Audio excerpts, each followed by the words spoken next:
Sudah?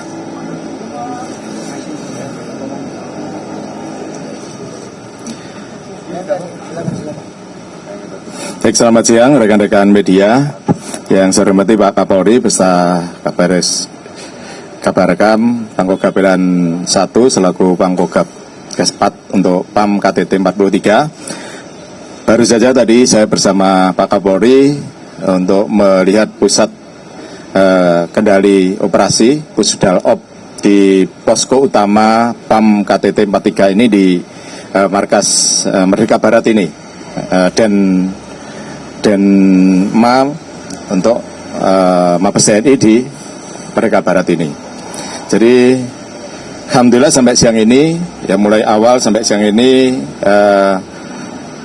kita dapat mengendalikan semua kegiatan keamanan untuk PAM di KTT 43 ASEAN ini dengan lancar, dan rencana yang siang ini, sore ini jam 16 akan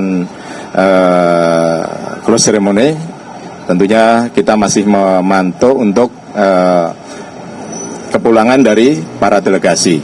Dan tadi di dalam puskodal kita sudah kita kendalikan baik dari keamanan laut, udara, kemudian darat yang khususnya di Kota Jakarta ini, dan juga dari rangkaian kegiatan yang sudah kita pantau sejak awal sampai nanti para delegasi kembali. Dan tentunya kita bersama-sama dengan Polri, dengan BSSN, dengan BIN, dan juga stakeholder yang lain, termasuk PMK, kemudian juga dari Jasa Marga, semuanya bersama-sama untuk mengamankan semua kegiatan ini. Dan tentunya dalam proses pengamanan ini banyak juga mungkin masyarakat yang terganggu, lalu lintas dan sebagainya. Hanya pada siang hari ini saya mohon maaf, karena memang ini perhelatan negara yang kita pertaruhkan untuk menjaga keamanan para pemimpin negara, sehingga perlu pengaman-pengaman yang mungkin ada yang mengganggu kegiatan rutin masyarakat. Dan ini untuk pengamanan kali ini tentunya dari role model yang mulai dari Bali kemarin Labuan Bajo, dan ini kita tingkat bersama, sehingga dengan kolaborasi, mudah-mudahan integrasi dari semua peralatan dan juga dari personel yang melaksanakan pengamanan ini, mudah-mudahan nanti bisa kita tingkatkan dan kita praktekkan lagi di dalam konferensi AIS di Bali pada Oktober yang akan datang. Saya kira demikian mungkin dari saya, para media. Mungkin dari Pak Kapolri yang disampaikan saya. Terima kasih Bapak Panglima. Yang saya hormati Pangkogap Wilhan beserta seluruh jajaran pejabat Mabes TNI, Pak Kabarekam selaku Kaop, dan seluruh pejabat Mabes Polri, rekan-rekan media, menambahkan apa yang sudah disampaikan oleh Bapak Panglima.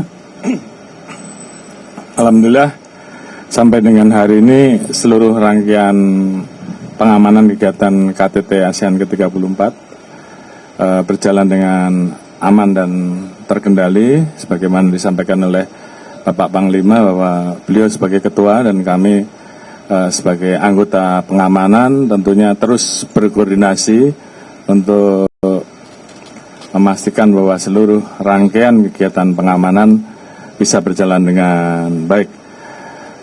Baru saja kita melaksanakan pemantauan langsung dari Puskodalsis Mabes TNI. Sebelumnya kemarin kita melaksanakan kegiatan pemantauan langsung dari Command Center yang ada di Polri untuk memastikan bahwa pemantauan, kemudian kerjasama di lapangan, kendali operasi terkait dengan pembagian ring yang ada, di mana ada ring 1 yang berada di dalam lokasi, ring 2, dan kami khususnya yang bertanggung jawab di ring 3 betul-betul bisa bekerja sama dengan baik, sehingga kemudian itu menjadi satu rangkaian kegiatan pengamanan yang tentunya menjadi tanggung jawab kita bersama. Alhamdulillah kegiatan tadi malam pun yang merupakan salah satu kegiatan yang tentunya juga menjadi perhatian pada saat gala dinner, semuanya berjalan dengan aman. Dan seperti yang disampaikan oleh Bapak Panglima, mohon maaf karena kemarin kami harus melakukan rekayasa dengan melakukan beberapa penutupan ruas jalan, karena ini memang bagian dari standar pengamanan khususnya high level atau para kepala negara yang harus kita amankan, sehingga kita melakukan rekayasa lalin yang tentu mengakibatkan beberapa ruas di jalur alternatif mengalami penumpukan. Namun demikian, terima kasih atas dukungan masyarakat sehingga seluruh kegiatan ini bisa berjalan, dan walaupun mungkin ada ketidaknyamanan dari masyarakat pengguna jalan, namun semuanya bisa diterima. Oleh karena itu kami mengucapkan terima kasih, dan selanjutnya hari ini masih ada sisa kegiatan yang harus kita amankan, dan ada kepulangan kurang lebih 18 delegasi, dan besok kemungkinan ada 11 delegasi, dan juga ada beberapa kegiatan tambahan yang tentunya akan kita kawal, kita amankan, sehingga seluruh rangkaian kegiatan pengamanan KTT ini bisa berjalan dengan baik sampai dengan seluruh rangkaian ditutup oleh Bapak Presiden, dan seluruh delegasi kembali meninggalkan Indonesia ke negaranya masing-masing. Sementara itu mungkin yang bisa kami sampaikan. Terima kasih. Satu lagi juga saya ucap terima kasih dari BMKG yang tidak kalah, karena kemarin memang saat awal akan diadakan TMC, ternyata nggak ada awan, sehingga dilaksanakan penyiraman di ketinggian 2.000 sampai 5.000 termasuk di area VIP ini. Kemudian karena untuk perizinannya melalui Panglima TNI kemarin sudah saya izinkan, sehingga telah dilaksanakan, sehingga cuacanya mungkin lebih baik dari yang kemarin-kemarin. Memang tidak terasa karena tidak hujan, tapi sebenarnya sudah dilaksanakan penyiraman ya secara halus oleh BMKG. Ya, saya kira demikian. Mungkin ada yang disampaikan.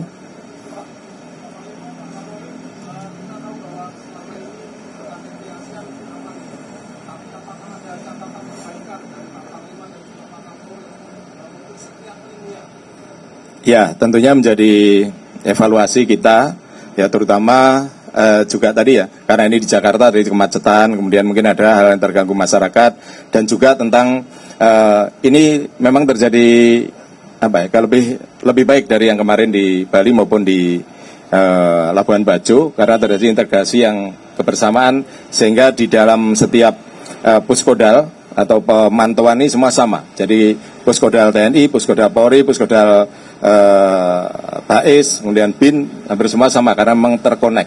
Sehingga ketika terjadi sesuatu bisa kita langsung infokan ke jajaran dan bisa langsung kita atasi bersama.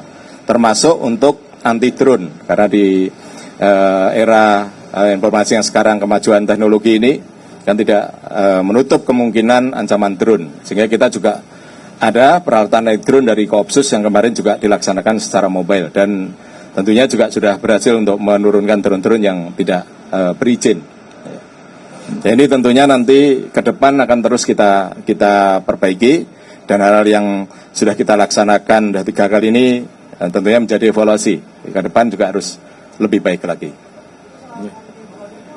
Menambahkan, tentunya dari rangkaian kegiatan kemarin yang telah kita laksanakan bersama, KTT G20, kemudian KTT ASEAN di Labuan Bajo, dan saat ini KTT ASEAN yang dilaksanakan di Jakarta, masing-masing memiliki karakteristik ancaman yang berbeda-beda.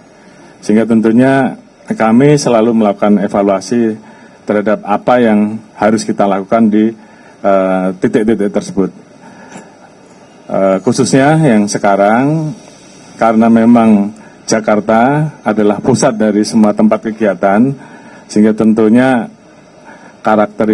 karakteristik ancamannya pun juga lebih tinggi daripada wilayah Bali ataupun Labuan Bajo. Sehingga tentunya kami harus betul-betul bisa melakukan kerjasama dengan seluruh stakeholder terkait untuk melaksanakan pemantauan, pengawasan, termasuk penggunaan fasilitas-fasilitas yang kita miliki. Seperti saat ini kita menyambungkan seluruh CCTV yang ada, kurang lebih ada 894 CCTV kalau tidak salah di DKI, kemudian ada 209 CCTV etle dan juga body worm dan CCTV yang ada di semua tempat untuk kita pantau. Kemudian kita juga bekerja sama tentunya dengan beberapa wilayah Banten, Jawa Barat untuk memantau potensi pergerakan yang akan masuk ke Jakarta dan tentunya akan melakukan aksi terkait dengan rangkaian-rangkaian KTT. Dari semua itu semuanya bisa kita kelola dan bisa kita kendalikan. Oleh karena itu ke depan kita akan menghadapi KTT yang lain, kegiatan-kegiatan internasional yang lain, dan hari ini menjadi bagian kita untuk melakukan evaluasi lagi sehingga ke depan juga bisa lebih baik. Mungkin itu tambahannya. Terima kasih. Tadi sempat disebutkan anti-drone itu kalau untuk ancaman lain yang mungkin berhasil dihalau selama pengamanan KTT-nya apa saja ya Pak? Dan tadi bukan itu ada berapa drone yang diturunkan dan di daerah mana saja. Dan pertanyaan kedua Pak, ini soal kan ada beberapa alutsista yang dikerahkan juga soal pengamanan KTT, ada KRI dan ada juga di daerah itu disiagakan sampai kapan ya Pak? Apakah sampai ini delegasi pulang atau seperti apa? Ya, jadi saya jawab yang terakhir tadi sampai delegasi pulang, mungkin sampai H+2. Ya, H+2 dari tanggal 7 berarti sampai tanggal 9. Sehingga nanti termasuk KRI yang sekarang ini sedang melaksanakan penyekatan di Utara Jawa, kemudian TNI AU yang juga standby pesawat tempur di Halim maupun di Makassar, dan nanti akan tetap standby sampai H+2. Kemudian ancaman yang sampai saat ini yang terjadi, ancaman dari luar tidak ada. Yang drone tadi sudah berhasil sesuai laporan, sampai saat ini baru ada 2 drone yang berhasil diturunkan dari anti drone yang dari Koopsus. Nanti akan saya tanya lagi sudah berhasil berapa dari itu. Kemarin kan sudah sampaikan ke masyarakat supaya tidak selama melaksanakan KTT ya, jangan menaikkan drone apabila tidak berizin. Nah, ini kemarin kita antisipasi dengan anti drone dan alhamdulillah bisa kita turunkan. Ancaman cyber sampai sekarang dari BSSN ya, tidak, tadi saya mendapat info dari BSSN masih tidak ada. Artinya yang rutin itu kan setiap hari ada ancaman cyber, tapi sudah bisa diatasi. Yang rutin setiap hari pasti ada, termasuk dari cybernya Mabes TNI, cybernya Polri yang dikendalikan oleh BSSN ya, sampai sekarang ini yang sampai mengganggu kegiatan KTT ini tidak ada. Kalau yang rutin itu mengganggu biasa ini ada. Ya, saya selalu menerima laporan yang banyak sekali, tapi sifatnya masih bisa di take down. Ada lagi? Ya.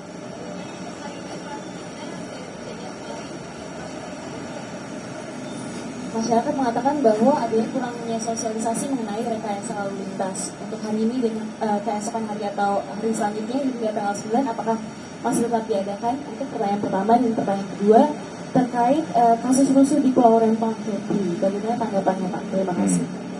Pak Kapolri mungkin. Baik, terima kasih. Seperti yang saya sampaikan terkait dengan rekayasa lalu lintas, kami sudah meminta jajaran Korlantas dan dari Comment Center untuk mensosialisasikan. Memang sosialisasi kita minta untuk dioptimalkan dari kemarin, baik melalui televisi, kemudian melalui radio, melalui media online ataupun media sosial. Namun demikian tentunya memang tetap ada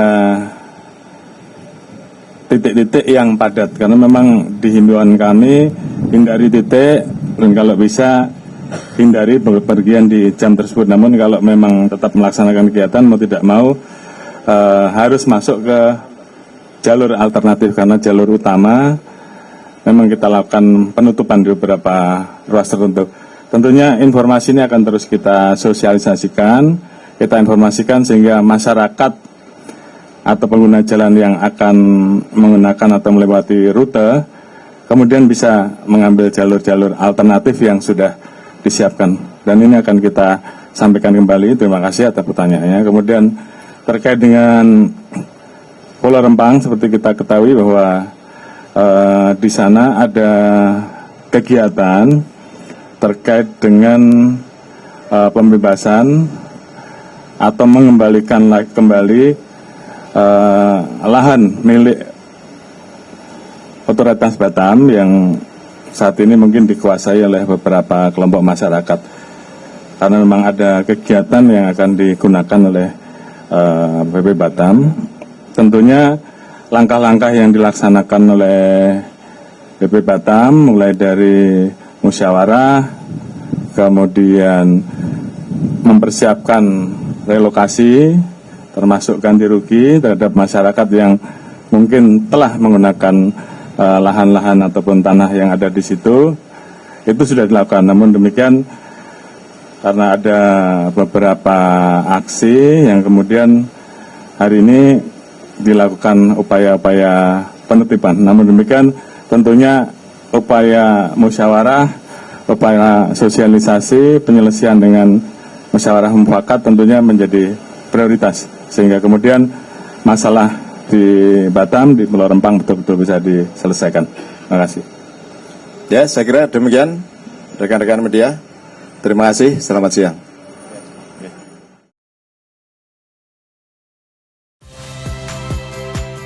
Saya Niluh Puspa. Saksikan program-program Kompas TV melalui siaran digital, pay TV, dan media streaming lainnya. Kompas TV, independen, terpercaya.